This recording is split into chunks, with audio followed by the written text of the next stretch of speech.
Chapter 14. Roxanne. When James and my mom comes back, I notice she was crying. So I ask, "Is everything okay, Mom?" "Yes, baby," she says as she hugs me. I turn to James. "What happened?" I ask, confused. "Nothing. We just had a talk," he tells me. I see both my parents and Michael off to the side talking. I'm guessing about whatever her and James talked about. Crystal is standing by us, looking around. "Are you okay?" I ask her. "Yes, and she whispers in Derek's ear, making him laugh. "Mom, I'm not asking that. You ask." He laughs out, but she doesn't say anything. Very embarrassed, she finally asks, "Where is the ladies' room?" And we all laugh. "Follow me," I say, and grab her hand. Even I don't know where to go for the bathroom, but I always go to the bus unless we have a room. After we both go to the bathroom, everyone is getting back to the bus. I hear outside, "Why are you standing here? Here works. No one can go on the bus, and they're going to the bathroom." Everyone laughs as James says, "Marcus, there is a door on the bathroom, man." as they walk on the bus. Marcus looks embarrassed. "Brittany." After I hug Roxanne, I walk over to the band and pull the two guys to the side. Trying not to cry again, I tell them what James said, and I notice the sadness in Michael's eyes. "They can ride on the bus." "Look, if you don't like Crystal and want the space, tell James that without scaring the hell out of him and making him think of one of his biggest fears," I say to him. "I don't know, Crystal," is all he says. We don't say anything more on that. Walking back to the bus, James and Derek are walking in the front. I don't see Roxanne or Crystal, but I also don't see Marcus, so I know she is fine. Crystal, this bus is so nice. We are all sitting in the front watching a movie, or I'm listening to it. I'm looking out the window, watching the trees fly by. I look to the back when I hear the guitar. Ryder looks at me and says, "Plus to riding with a band is you get to hear the music before the fans," he says and smiles. I smile at them as I ask Brittany, "Did James really write Flying High?" Yes, him and Roxanne, they wrote a few songs over the years for their dads, and everything they sing is stuff they wrote. "That is so cool," I tell her and smile. A few hours pass and the kids come to the front and start going through cabinets. "Derek, make sure you ask," I tell him as he grabs a bag of chips. "No need. He can eat whatever he wants. Oh, and if there is anything you need, let Brittany know," James says with a smile. "Yes, before you are out and throwing a tantrum about it, please," she says and laughs. "Bite me. Fuck, Roxy, it was a joke." We all laugh as the three kids take off to the back with a handful of food. "So, what do you like to eat?" Jacob asks. "I'm not picky," I tell him, and hear Michael whisper, "That's not what he asked," from behind his laptop, making me laugh. I stand and walk to the kitchen. "Make yourself at home," Brittany says, so I look around and find something to eat. Before I walk out, I see everyone has got something to eat, but not Michael. Should I ask, or maybe I shouldn't? I have no clue, but I guess I was standing here too long thinking because Brittany whispers in my ear, "He is a baby," and I laugh. As I sit down, Brittany puts a sandwich on his computer. "Not hungry," he says, and sets it to the side. She picks it back up and puts it back on the computer.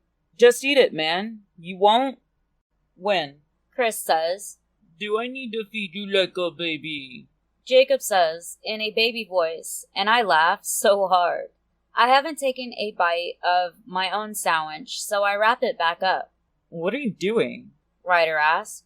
"I will eat when he eats," I say, and turn to Michael. with a half smile. He looks so pissed, but he picks up the sandwich and starts to eat as Brittany and Jacob laugh. Holy fuck, Roxanne does that same shit to James all the time. Quinn says, between laughs. Yup, she stays.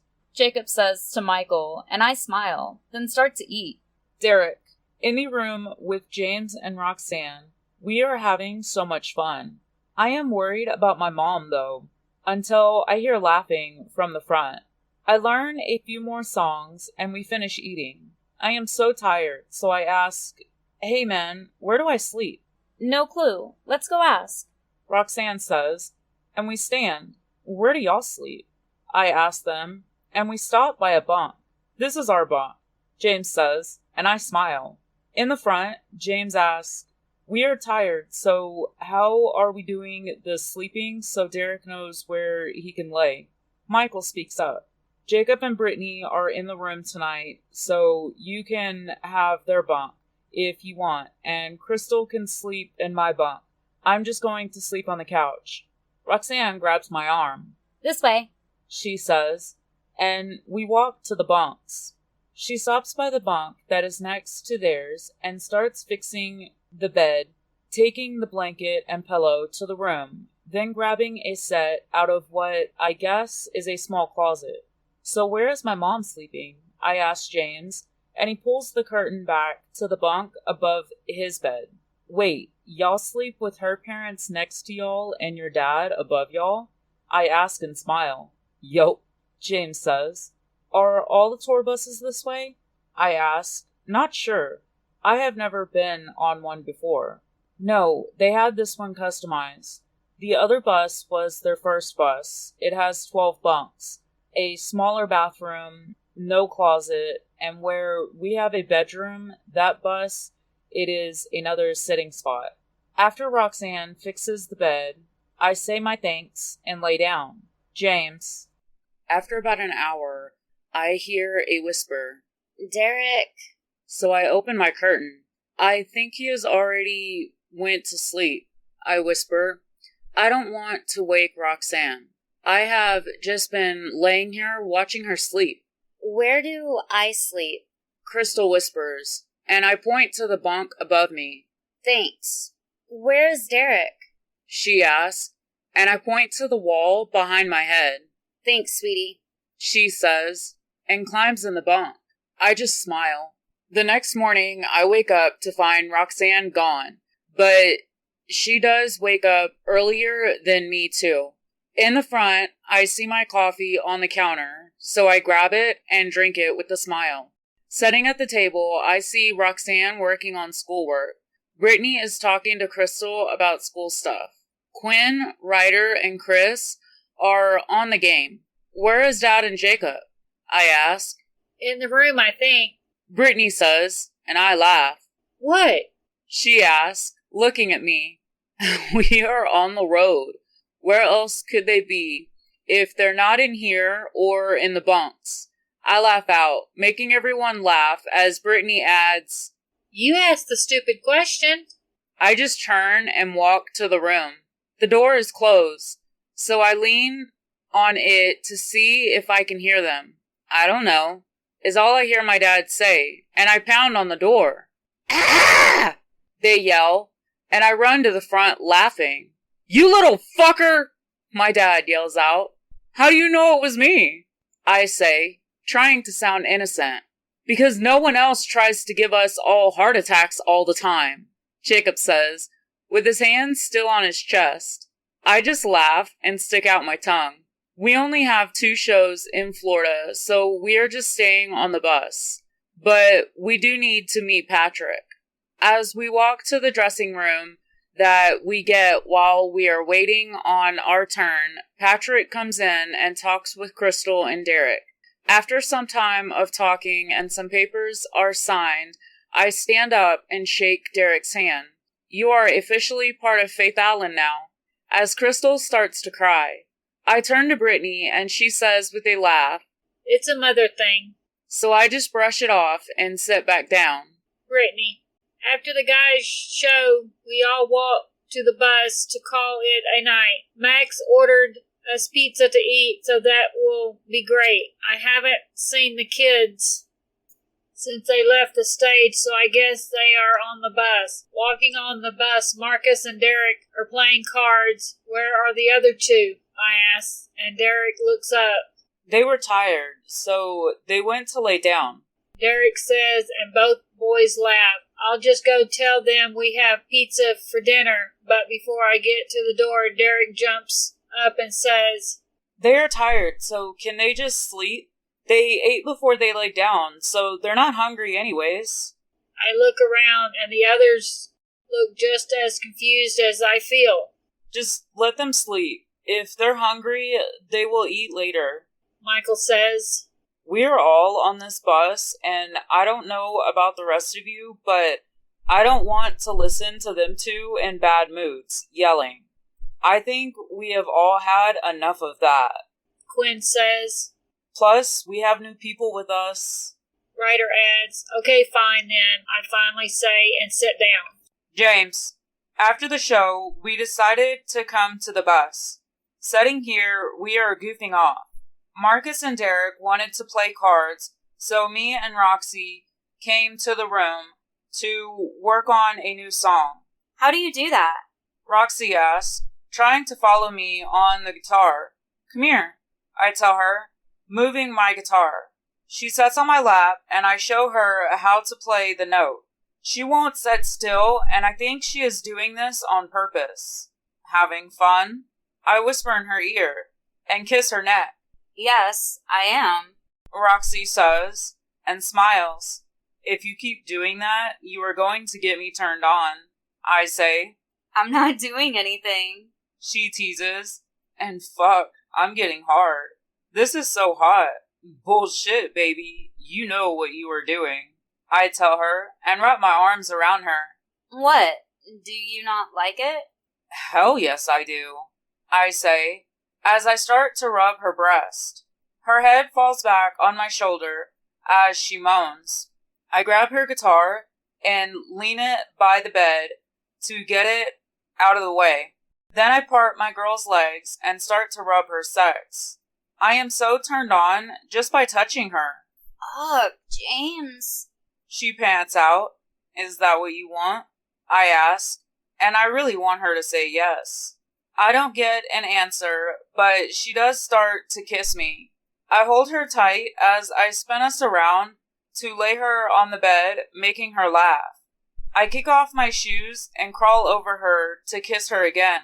I feel Roxy's hand move under my shirt, so I pull it off, then kiss her neck as I whisper, I want to make love to you, baby.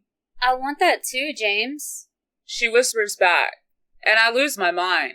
It takes no time for us to get each other undressed. Just as I'm about to touch her, I think of something and jump up. What? She asks, and starts to pout. I turn around with a huge smile. No way in hell would I leave when a sexy girl like you is laying naked in here, I tease, and go back to her, making her laugh. Now that the door is locked, I crawl back on the bed and start to kiss her. When I get to her sex, I look at her. She is watching my every move. As I slowly push a finger inside of her, fuck, you're wet, baby, I softly say as my dick twitches. Breaking eye contact with her, I start to suck on her clit and move my finger in and out of her. Roxanne, this is the greatest feeling ever. I am trying so hard to watch James, but it's hard to keep my eyes open at this point. I move my hands to his hair and lightly pull. When he moans, I know he likes that, so I do it again. So lost in the feeling, I let my release overtake me. Still between my legs, James crawls up my body, leaving a trail of kisses all the way up to my lips. I can feel his dick touch my sex as I start to rock my hips. James leans over to the small table by the bed and pulls out a small square wrapper from the drawer. He is just looking at me, holding the wrapper, and it takes me a minute to notice what it is. Wait, that is what is in that drawer? I laugh out, and James laughs. Yes? Have you never went through the drawer? I just shake my head, and James starts to kiss my neck, then whispers, "Do you want me to stop?" "Fuck no, I don't." But instead of saying that, I reach between us and rub the head of his dick between my folds. "Fuck, Roxanne." He pants.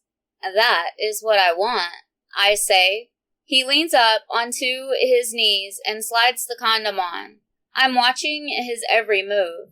He leans back down over me and tucks his arms behind me and holds me close, then whispers, "Just say the word, and I will stop."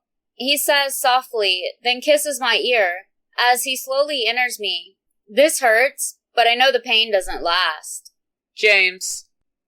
As I slide into Roxy, I'm lost with this feeling.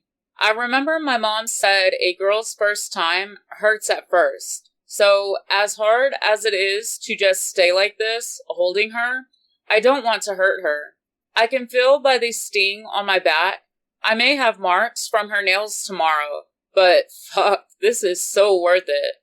Roxy slowly starts to move her hips, so I lift my head to look at her. "I love you," she says, and kisses me. "I love you too," I say into our kiss, and slowly start to move. I have no clue how long we spend having sex, but damn, am I tired. After we both have a mind-blowing release, I roll over off of Roxy. I pull the condom off, then pull my girl close to me, and just let sleep take me. Derek. After we eat, I pull out my phone and text Marcus. "Say nothing," is all I text. I hear his phone go off and he smiles. Why would I? He texts back, making me laugh. We both know what them two were doing. They aren't as quiet as they may have thought they were being, but hell, it's not like I'm a virgin. And I can tell them two are crazy about each other. "Hey Derek, can I have your number?" Quinn asks. "Yeah, me too," Ryder chimes in. "I think we all want your number, and since you are going to be traveling with us now, it would be nice to have it," Chris says. So I give them my number and get everyone's put in my phone as they text me. I get a text from Ryder. "Sleeping, huh?" And I laugh. Hey, they are sleeping. I text back with a smile. "Now, maybe." He laughs as he sends the text. "Don't know what you were talking about," I send. And he shows Quinn, who laughs, then turns to Marcus. "So, how do you like working for a kid?" Making Marcus laugh. Most of the time, I forget he is a kid, and everyone laughs. I have noticed that James acts older than he is, and by how ripped he is, he sure as hell doesn't look his age. "I'm just going to sleep in James's bunk tonight, if that is okay," I say and stand. "You were supposed to have the bedroom tonight. Sorry," Brittany says. "No worries. They are fine. I will get the room another night." And the guys laugh. "What?" Jacob asks. "Oh, nothing." Chris laughs. The next morning, when James and Roxanne come out of the room to get coffee, I walk over and lean in so that both of them can hear me, but no one else can. "You two aren't as quiet as you think." And Roxanne starts to choke on her coffee, making me laugh. "Who?" James starts to ask, but I cut him off. Only me and Marcus heard, and either the other three know or are just guessing. I whisper. "Our parents?" Roxanne asks, turning red. "They don't seem to, but make sure y'all are the ones that change those sheets," I say, and they both look confused. "Okay," I add. No way in hell am I going into this. I turn and walk to my mom. I lean over and whisper, "Need your help." James and Roxanne look horrified. So as I walk past them, I whisper, "Chill, come on." And all four of us walk to the room, staying very quiet to not wake anyone. I close the door behind us. "How much does your parents know?" I ask. Is all they both say. Okay, I think I understand. To the fact that they know you two sleep in the same bed, they know enough. Mom says, and turns to the bed, then to me. You? She starts as I throw my hands up and laugh. Was that your first time? She asks, and all three of us turn red, making her laugh. Honestly, y'all can do that and yet still get embarrassed? James and Roxanne look at me. Hey, I am like a year older than you two. And we all laugh. Yes, ma'am, James finally says. Mom walks to the bed and pulls the blanket off, and I hear James. Fuck, he says, and turns to the door, but my mom grabs his arm. James, it is normal. Look at her. She is fine, okay? But look, this isn't something y'all need to keep from your parents. Were y'all safe? Yes, ma'am, and please don't give us that stupid speech, James says.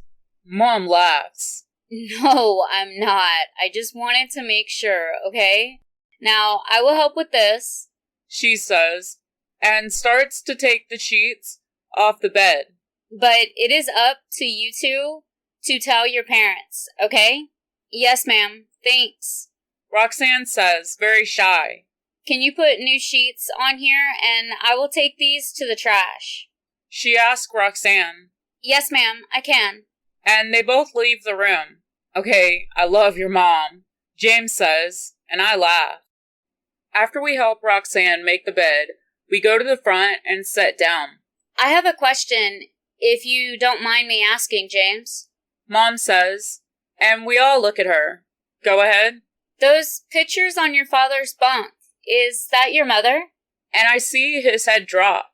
Sorry, I didn't mean... She starts, but James cuts her off. Yes, ma'am, that's my mother, Lisa. The paper never said what happened, I say, very sadly. She had cancer and didn't know it until it was too late, James says, and Mom covers her mouth and starts to cry. I'm sorry, man, I tell him and put my hand on his shoulder. It sucks, that is for sure, he says. We sit here in silence, not sure what to say.